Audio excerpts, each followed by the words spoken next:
అందరికీ నమస్కారం. నేను మీ పిసిరెడ్డి. దొంగ తెలివితేటల్లో జగన్మోహన్ రెడ్డికి మించిన పోటుగాడు ఈ ప్రపంచంలోనే లేడండి. ఇది మాత్రం అందరూ ఒప్పుకొని తీరాల్సిందే. 1.5 రూపాయి సోలార్ విద్యుత్ని 2.5 రూపాయికి ఎందుకు కొన్నావురా బాబు అని ప్రశ్నిస్తే ఎమ్మటే స్టార్ట్ చేశాడు. 1500 కోట్ల రూపాయల భారం ప్రజల మీద వేసింది ప్రభుత్వం. విద్యుత్ ఛార్జీలు తగ్గిస్తామన్నారు.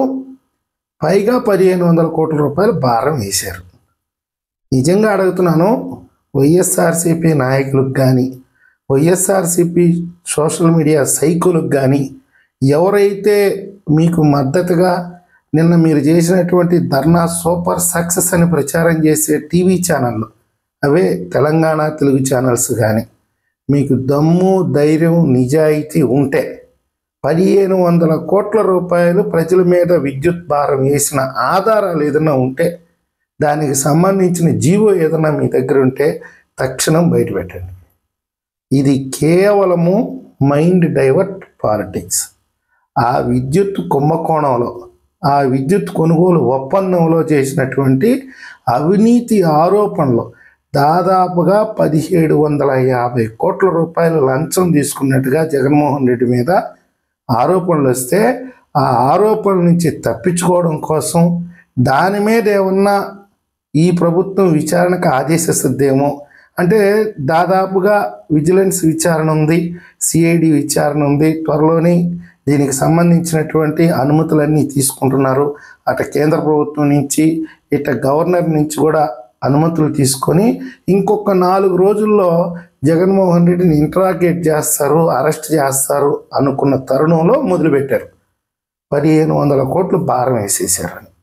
మీలో నిజంగా కానీ నిజాయితీ ఉంటే ఒక్క జీవో కాపీని బయట పెట్టండి. గతంలో 9 సార్లు పెంచారు మీరు విద్యుత్ ఛార్జీలు. దానికి చంద్రబాబు నాయుడు గారు ఈ రాష్ట్ర ప్రజలకి హామీ ఇచ్చాడు, ఇక పెంచను, ఇక తగ్గడమే కానీ విద్యుత్ ఛార్జీలు పెంచడం అనేది ఉండదు అని చెప్పి.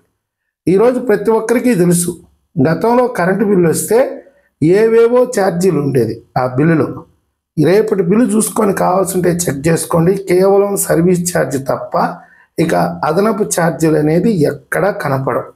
రానున్న బిల్లుల్లో ఒక 2-3 బిల్లుల తర్వాత మీకు ఆ సర్వీస్ ఛార్జ్ తప్ప ఇక ఎలాంటి ఎక్స్ట్రా బిల్స్ మీ బిల్లులో కనపడం. ఇది వాస్తవం. ఇది ఆ విధంగా ఈరోజు ప్రజల మీద అనవసరమైన ఛార్జీలు మోత వేయకూడదు అని చెప్పి చంద్రబాబు నాయుడు గారు ఆర్నిస్లో కష్టపడతా ఉంటే, ఈ ఎదవలు చేసిన అవినీతిని కప్పిపుచ్చుకోవడం కోసం రోడ్డెక్కారు. ఇక్కడ అభినందించాల్సినటువంటి విషయం ఏంటంటే, ప్రభుత్వం ఎక్కడ కూడా అడ్డుకోలేదు. వాళ్ళని అడ్డుకోవడమో, గృహ నిర్బంధం చేయటమో, అరెస్టులు చేయటమో ఏమీ చేయలేదు. అదే ప్రభుత్వం యొక్క గొప్పతనం, ప్రజాపాలకుల యొక్క మంచి నిర్ణయం, ప్రజాస్వామ్యానికి ఈ ప్రభుత్వం ఇచ్చేటటువంటి విలువ. అదే జగన్మోహన్ రెడ్డి గారి పాలనలో ఒక అంగన్వాడీ టీచరు ఏదన్నా నిరసన వ్యక్తం చేస్తే ఎమ్మటే అరెస్టులు. ఈరోజు ఎక్కడా లేదు, గృహ నిర్బంధం లేదు, పోలీసు రైడ్లు లేవు, పోలీసు అడ్డగింతలు లేవు. ఇది మన మంచి ప్రభుత్వం అంటే.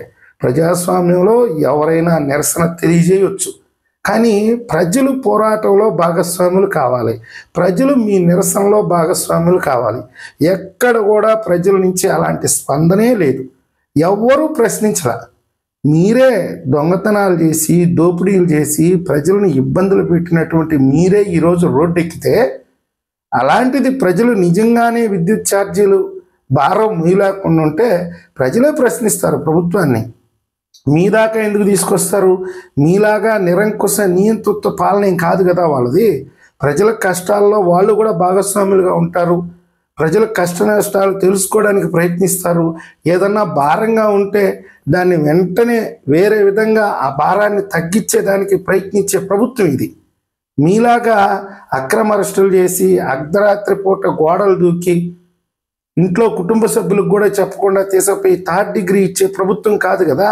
ఇది ప్రజాస్వామ్య ప్రభుత్వం, ఇది ప్రజలు తెచ్చుకున్నటువంటి ప్రభుత్వం. ఈరోజు ఈ ప్రభుత్వం ప్రజలకు జవాబుదారీగానే ఉంటుంది. ఎందుకేసింది భారం? ఎక్కడుంది మీ దగ్గర ఆధారం? ఏమీ లేదు. తిన్నది అరక్క రోడ్ల మీదకి వచ్చారు. మీ కార్యకర్తలకు ఎలాగూ పని లేదు, వాళ్ళు కూడా మీతోటే కాసేపు వాకింగ్ చేశారు. ప్రజల నుంచి ఎలాంటి స్పందన లేదు. చివరాఖరికి ఇంటికి పోయి మెటుకులు తెలుసుకున్నారు అంతే. అంతకంటే జరిగింది ఏం లేదు నిన్నంతా. దీన్ని మొత్తం కవరేజ్ చేసి ఆ తెలంగాణ తెలుగు మీడియా బ్రహ్మాండంగా కవరేజ్ చేసింది, డప్పు కొట్టింది. ఎందుకని?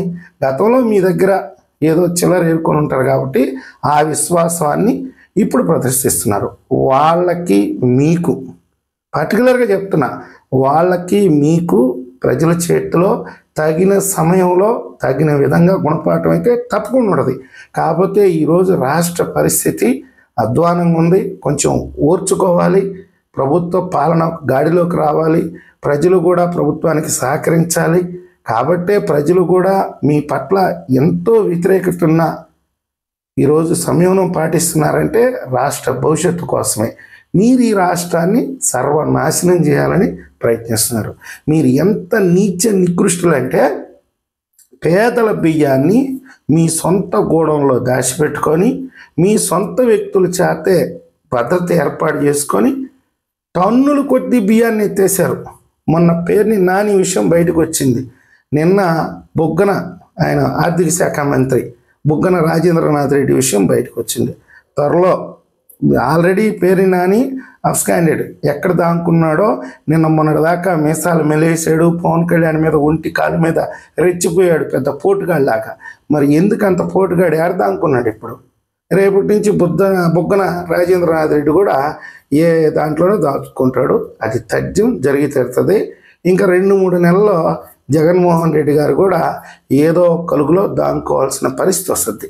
మీరు ప్రభుత్వ సహనాన్ని, ప్రజల సహనాన్ని చాలా వరకు పరీక్షిస్తున్నారు. కానీ కొద్ది కాలం ఓర్చుకుంటారు, తప్పదు, మిమ్మల్ని భరించాలి. మీ మీద ఇప్పటికిప్పుడు దాడులు చేస్తే అది రాష్ట్రానికే చెడ్డ పేరు వస్తుంది. కాబట్టి కొద్ది రోజులు మిమ్మల్ని భరించాలి, భరిస్తాం కూడా. ఆ తర్వాత మీకు ఒక్కొక్కరికి తప్పకుండా భర్తీ పూజ ఉంటుంది. ఈ వీడియో మీకు నచ్చినట్లయితే లైక్ చేయండి, సబ్స్క్రైబ్ చేయండి. ధన్యవాదాలు.